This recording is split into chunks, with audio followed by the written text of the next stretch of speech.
we just had an inflection point in Europe. And so that conversation about whether democracy is ascendant, whether it's inevitable, whether it's on the rise, whether it's on the fall, that's what we're going to talk about next. So I'd like to invite colleagues to the stage, Sasha Havlicek, Nahema Marchal, and Mark Scott, to talk about European elections. Thank you. Good afternoon, everyone. So we're here to talk about European elections and what just happened. I'm going to do a very brief introduction. I want to make this as interactive as possible, so if you have a question, put your hand up, fill in the app, do what you can. Before we go in, I just want to introduce the experts here. So we have Sasha from ISD and Nahema from OII, lots of acronyms, but you can see their titles on the screens around us. They've been doing a lot of work, both ahead of May and previously around the European election and others when it comes to disinformation, so we're in good hands. So those introductions out of the way, I just want to start off, and not to parrot Julian King this morning, but the Commission's disinformation report that was published last week. And I'm just going to quote it. The evidence revealed a continued and sustained disinformation activity by Russian sources aimed to suppress, turn out, and influence voter preferences during the recent election. And I was struck by the Commission specifically saying Russian sources. What do you both make of that accusation? I was quite surprised, actually, by the number of incidences that were quoted in that report. It doesn't chime with the analysis that we've just done, which was a sort of comprehensive research across 6 markets in the lead up to the EP elections, which is not to say that it wasn't there, but to say that it's difficult with the data that we have access to, I think, generally as researchers, to do that type of attribution. Now, we found at least a couple of cases that smelt very strongly of that type of thing. My sense is that number, because it was like 930-something, I think, cases, probably includes the sort of usual channels of misinformation. So there's plenty of stuff that Sputnik's doing, and even RT, and that may have been included in that number. But of course, the actors have evolved in a big way, and we need to be looking at transnational non-state actors, we need to be looking at domestic actors, and they are multifold on both of those fronts. Nahema, would you agree with that? Yeah, I would actually echo Sasha's point as well. We conducted a similar study looking at the spread of different types of information on multiple platforms across 7 different European language spheres. And one of the first striking things that we found actually is very, very little content that redirected to these known sources of Russian disinformation, typically. Things like RT or Sputnik News, and instead we had a lot of homegrown, even hyperpartisan or alternative news sites, which were shared in great majority in some of these countries. But across the board, we actually found very few instances, I would say, of some of these junk news or sources of misinformation and disinformation. So I was also quite taken aback by some of these numbers, and I think that as researchers, attribution is very difficult to do.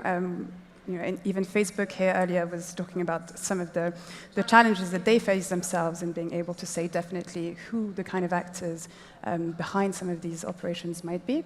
They can point to specific behaviors, but not necessarily to the source or the actors who are behind it. So if we can't specifically attribute a widespread Russian influence campaign in the European elections, what did we see? There was a lot of stuff out there, both transnationally as well as domestically. I mean, Sasha, your report was included in the Commission's report, so I'll turn to you. Can you just give us a very brief overview of the type of activity we saw?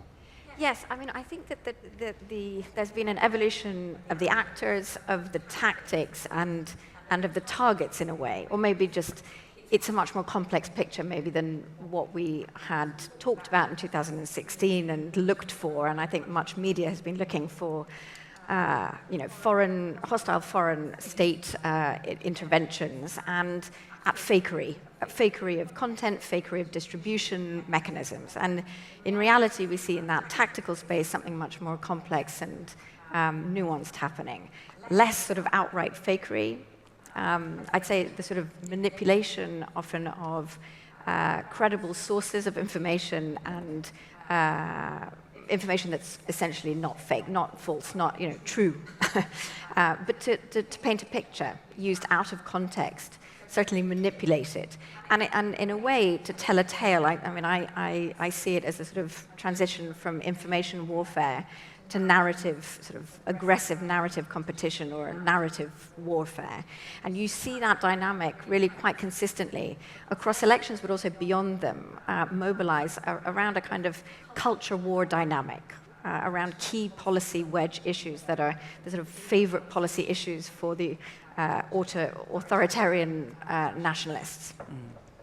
Within the study I think you did for the Parliament, did you see any sort of coordination or themes being shared between domestic groups?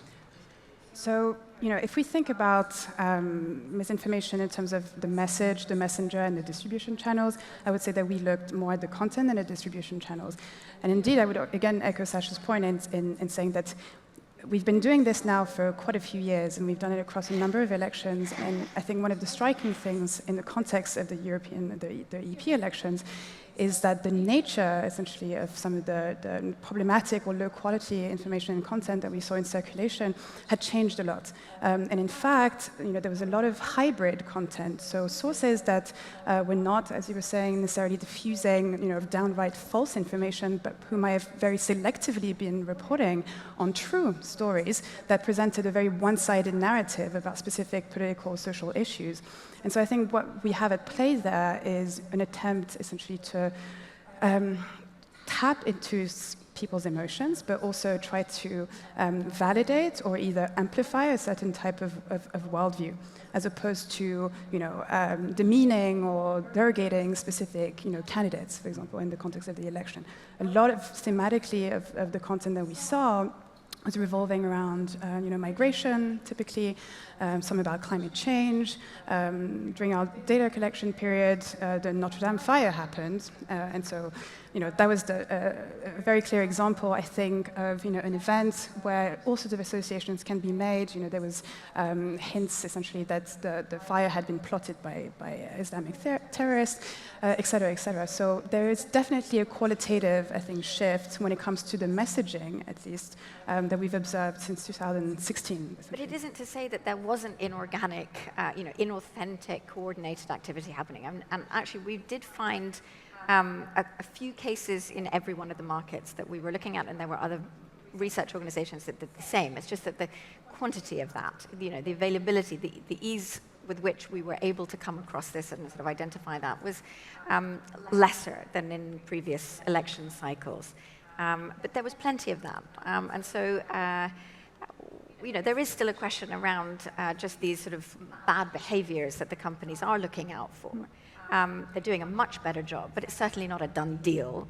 And again, it is a difficult thing. The fakery of distribution, of course, is now not quite as obvious, though we did find really weirdly obvious bot activity in the context of the UK. You had like 42% of the most active accounts, Twitter accounts, were talking about, across all the political parties actually in the UK, seemed bot-like, but quite sort of obviously bot-like, which raises a whole set of questions around what is happening in political mobilization today.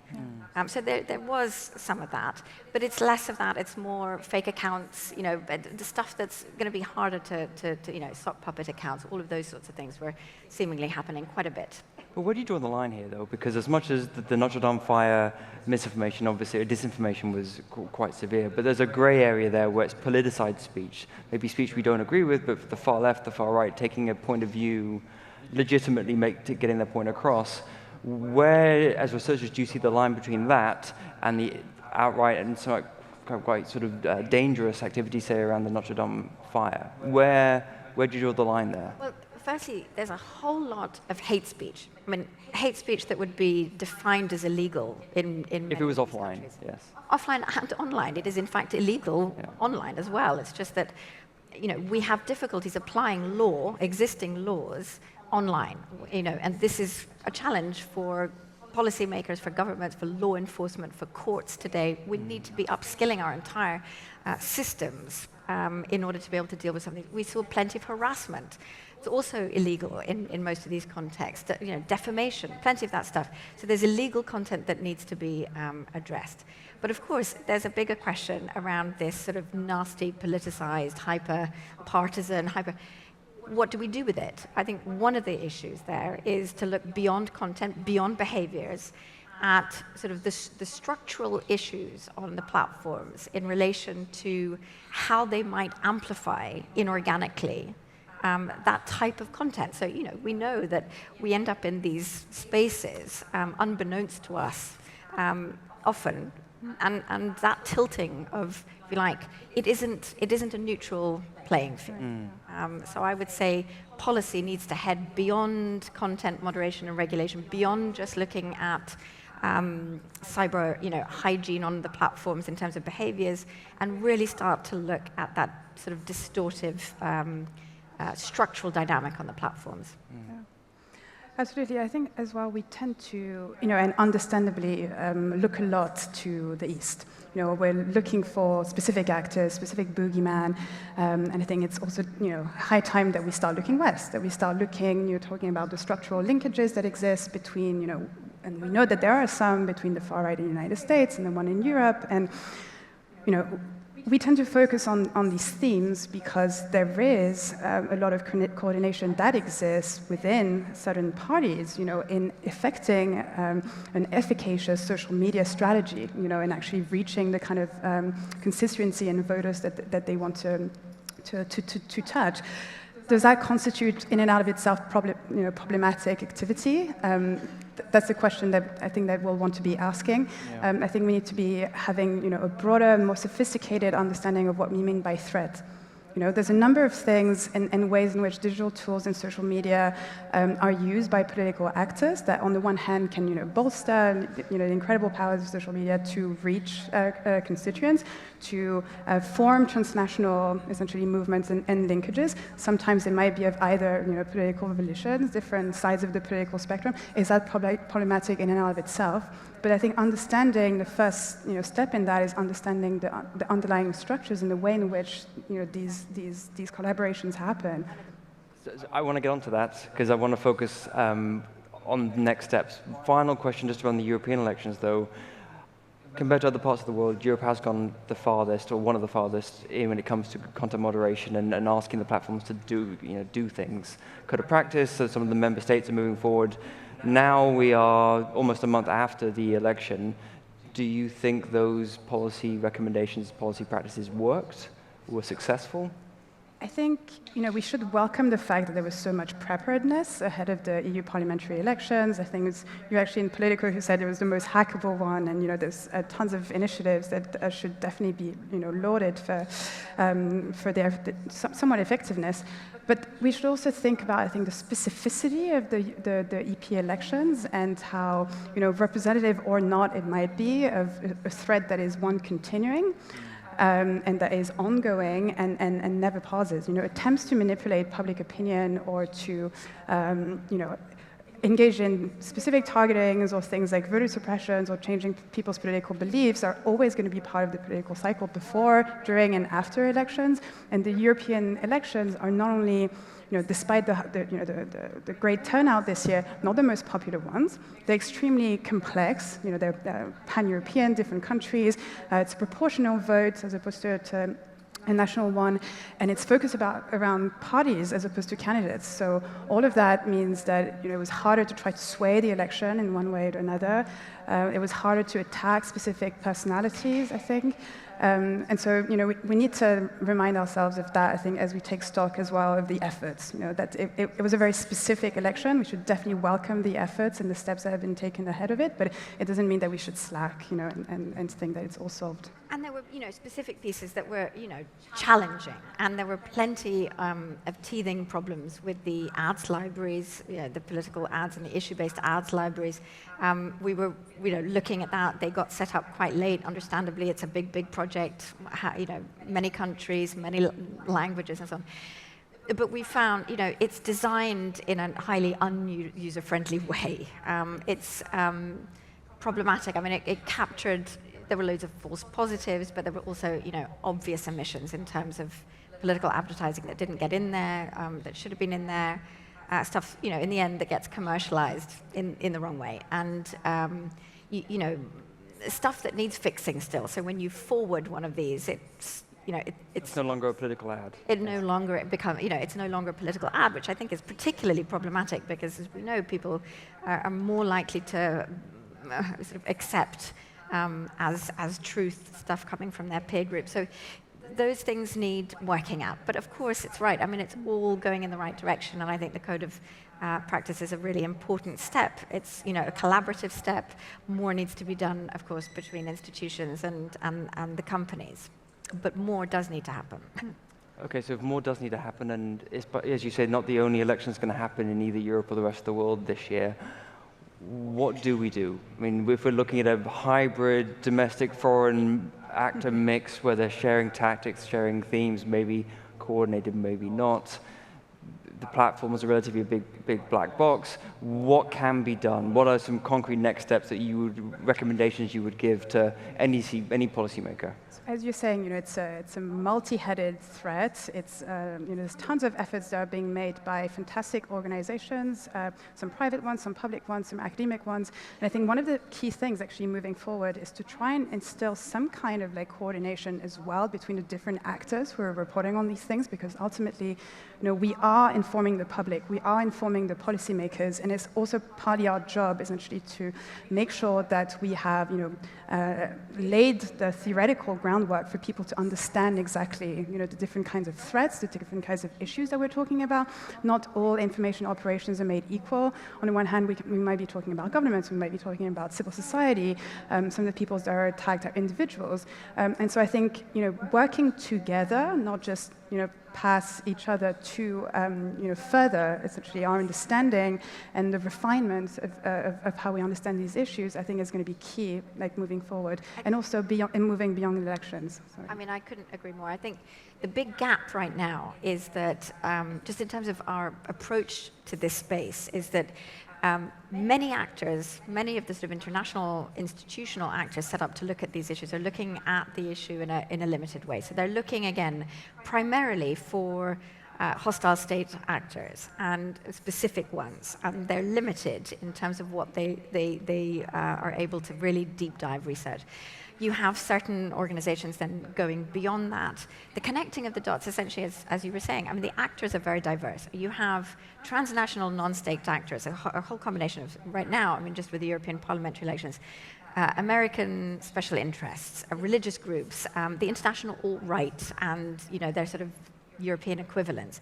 On the domestic front, you have a combination of populist and extremist groups doing all of this. There's a bleed. The line that between foreign and domestic, between state and non-state, between legitimate and illegitimate, is ever harder to really define. And so we need a comprehensive approach where we start to look at genuine, sort of an open platform where methodologies can be shared, that the sort of black box of many of the tools that many of us are using is sort of starting to be opened up, where we can interrogate the research, common methodological frames, and better coordination on a transnational basis in terms of the research and the analysis across these different actor sets, across these different tactics, is going to be absolutely vital.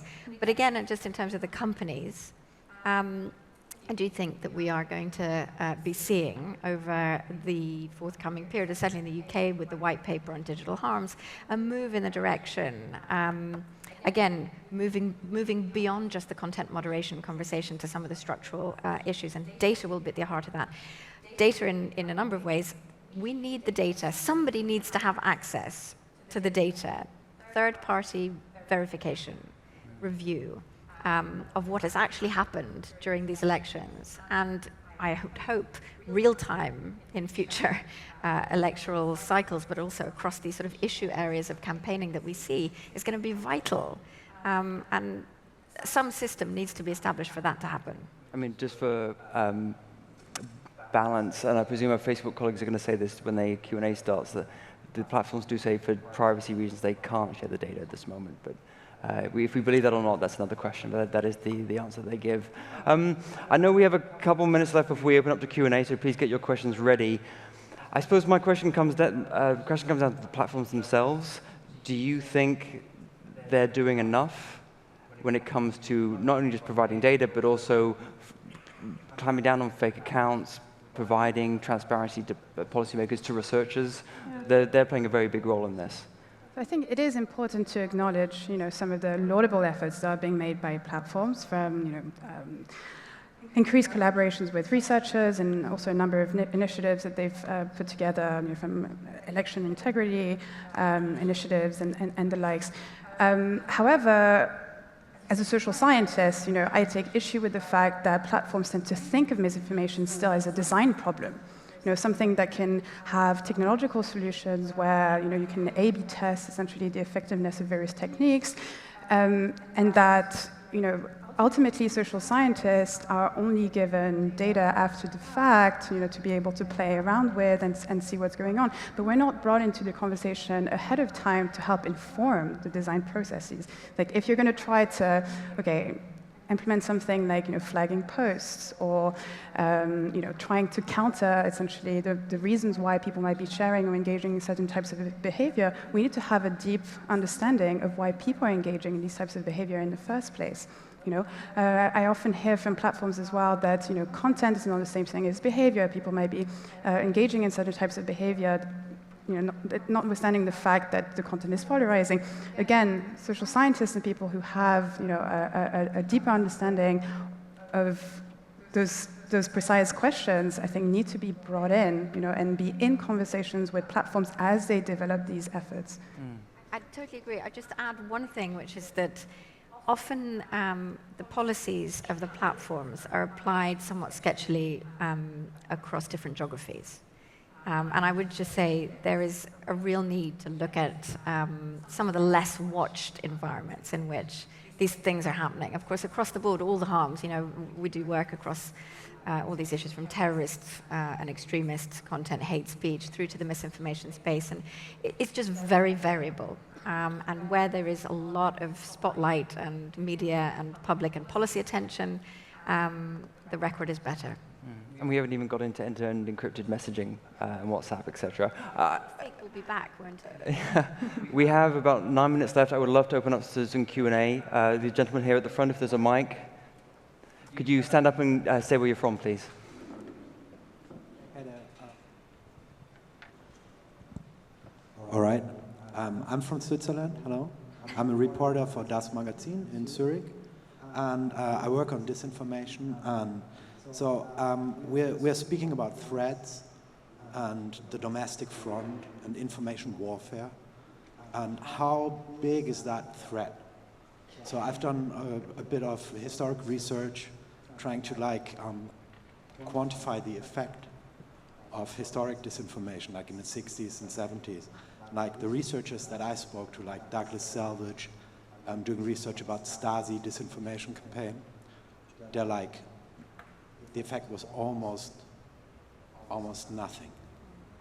So could you at ISD give me an idea of how big is that threat?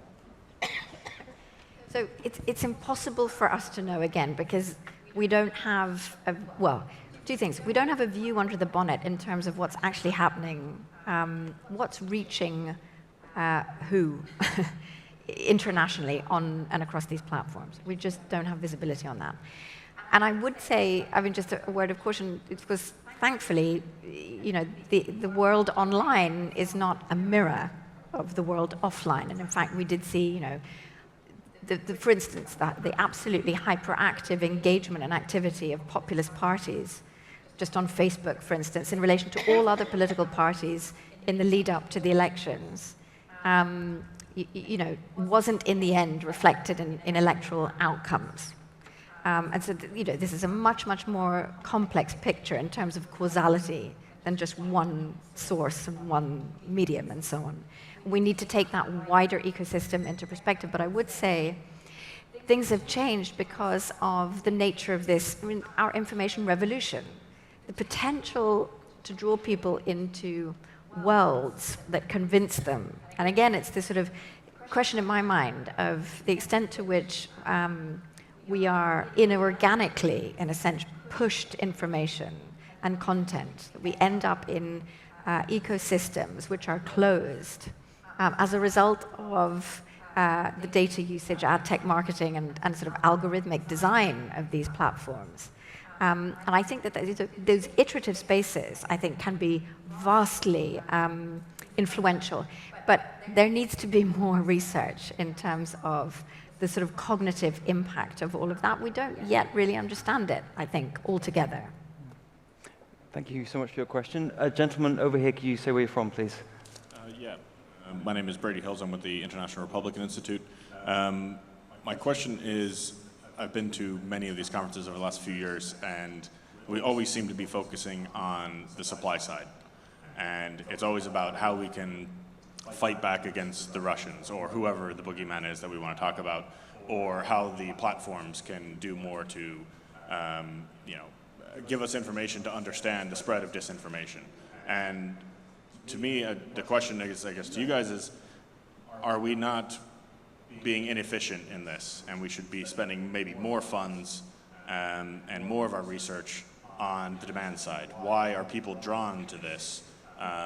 More about the hyper-partisan nature of our political systems at the moment. And I think that would be a better use of our resources and our time than going around in circles, trying to get the behemoths like the tech industries to change something that, quite frankly, they're not going to change. No, absolutely, I completely agree with you. And in fact, I was having a conversation with different organizations and colleagues who had done similar work before the European elections, and a similar question about the supply side was raised, or a similar point.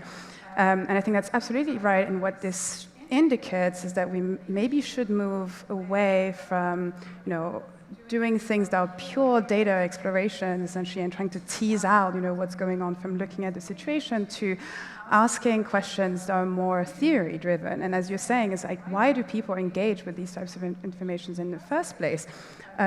How, essentially, are political actors utilizing some of these digital tools, like WhatsApp, for example, or even like YouTube, to diffuse certain types of messages? How are people on the receiving end perceiving them? Is it affecting them? And it's, again, by employing essentially these social science methods like interviews and qualitative work, I think that we get to the bottom, essentially, of these questions, which are fundamental. Because otherwise, we're only going to be able to be doing some band-aid and seeing partial pictures, but we need to get both sides of it. Absolutely. Yeah, I would agree. I mean, I think there's just two additional things I'd say. One is the conversation about the sort of digital citizenship education or digital literacy, I think, is an important one. But it's simply not going to cut it unless it's universalized and unless it takes into account a better understanding of this cognitive piece of the problem. It isn't universalized in any context. National curricula don't do this. I think there's 2 countries that I know in Europe that really do this in a very comprehensive way. The second thing is just about that wider ecosystem. You're right. I mean, we talk a lot about these, the 3-4 main platforms. There is, of course, a much wider ecosystem, and the information ecosystem writ large. We see, for instance, a kind of alternative media ecosystem of the international far right, interplay with the alt-tech space, interplay with mainstream media and with the platforms. In a very interesting way, we're working with MIT to create a potential sort of research tool that gives us a really clear sense of the pathway of these ideas across that ecosystem, so that we can start to look at it in a much, much broader way. Those are the sorts of things I think we can do to start to move beyond just this one-sided picture.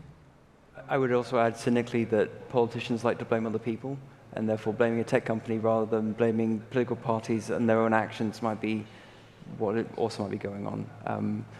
Any more questions from the audience? We can turn to the screen. 2 over here. The lady there. Could you say where you're from, please? My name's Jessica. I'm a journalist with DevX. You mentioned just now that there are 2 countries in Europe that are doing this in a comprehensive way, this kind of education. I'd love to know which countries those are and if it looks like this is having any impact. Oh, God, I can't remember which one of the Baltic states does it. Somebody will help me. Latvia, isn't it? Latvia, maybe. And I think that the Swedes have a very comprehensive system now. Estonia, sorry. Sorry, Estonia, and then the Swedes. I know that the French are looking to do something more, but it hasn't yet fully happened.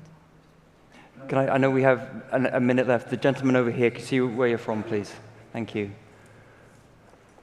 Hi, my name is Loran Yuri. I'm a political analyst at Political Capital Institute. Related to the previous question of Brady on the demand side. Is this a task to deal with for the NGOs, the market, or is it rather a task for governments or other authorities? When we see that, for example, Facebook or other market actors are pretty biased and following their money interests in dealing with disinformation. Thank you. Who would like to take the final question? This is not an American answer. This is going to sound very European, but I think we're going to end up regulating this. And there's good ways to regulate and bad ways to regulate. And I hope we can head in a sensible direction with regulation. But I do think that needs to happen. I also think the companies themselves have been talking about the need for that because, in fact, there's very little clarity often on a number of these questions from authorities in relation to the problem. And the companies end up having to actually figure out a lot more than they should be doing themselves. And just to add to that, you're asking a difficult question, obviously, but I think the example of YouTube is an informative one when it comes to demand side, right? Like, in the effort to regulate something like YouTube, you have to take into consideration, the interests, essentially, of the content creators themselves, of the people who consume that content. And, I see one of the questions here asking about other platforms when you see disinformation operating. YouTube is critically under-researched in that area, where a lot of young people actually use YouTube as their portal to the world and will actually form their very initial political beliefs and opinions on a platform like YouTube. So it's only by engaging with the demand side, the ones of the people who consume that type of content who might find it informative, and also the ones who maybe make a living out of creating certain types of videos and whatever, that we better understand how can we regulate this effectively, in a way that doesn't curtail free speech, or again, content creation that might be wonderful, but on the other hand, stops the tidal wave of problematic hate speech or other types of low quality or problematic information on that platform. Wonderful. I think with that, our time is up, so thank you so much. And to the audience, thank you very much for listening to us. Great.